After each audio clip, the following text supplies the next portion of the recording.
This is Scuba Dan from the ECF. I'm here to show you how to properly set up the SABOT-DDD, which is an atomizer. Actually, it's an adapter for the Smoke-Tech ARO atomizer for the Billet Box. Concept and was by Don and Drunk J and myself collaborated on this design, and this is what we came up with, and I think it's pretty nice. What you're going to need is, like I said, an ARO coil head that you can get either from Mad Vapes or you can get directly from Smoke-Tech, wherever you can find it. You're going to get two pieces. One will be the top tube. This plugs directly into the ARO coil head. We decided, instead of using the slip fit where the tube actually goes into the pipe like this, that we're actually going to have the top pipe popped off, then you're going to replace it with this device. The reason is that the problem with these is they're different diameters, so they're not all the same diameters. The other problem is that they're chrome plated, so as you're sticking this up inside of here, if you get it tight enough, the chrome's going to flake off, and then you're going to be inhaling chrome, which we don't want.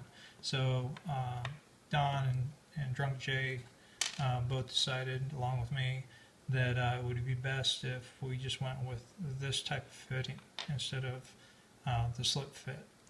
So to set this up, you're going to actually pull off the silicone washer. You're going to carefully rock this back and forth until it pops loose. The reason why I say carefully is because the wick, there's two parts to the wick, one that runs through the coil, and then there's loose wick that's sitting on top of the coil.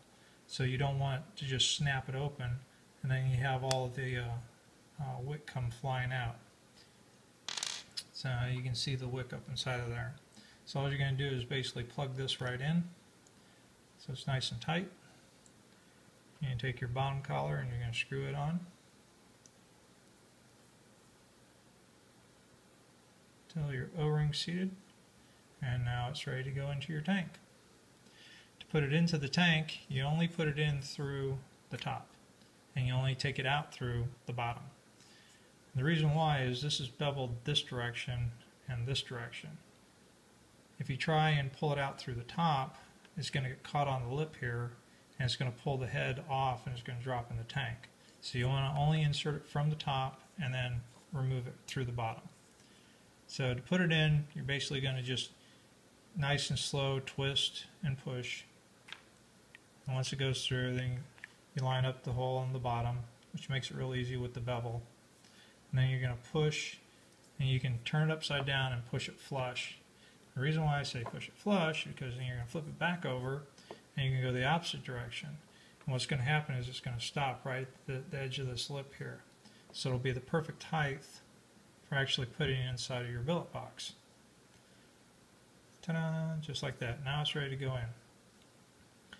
To get it out, I usually take an old ARO coil head. Let me put this back on. Just like that. I'm going to just push down nice and slow until it goes through. Grab this, pull, and this comes right back out this side.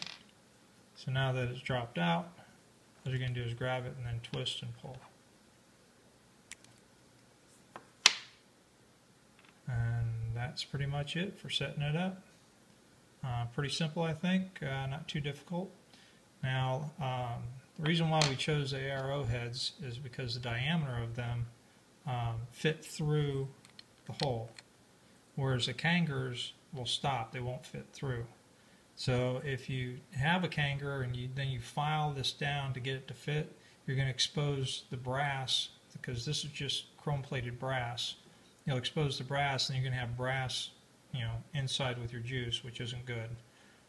So only buy the ARO coil heads because they fit perfectly through the O-rings. I think that's about it. Shout out to Don for excellent beginning with the EVOD thread.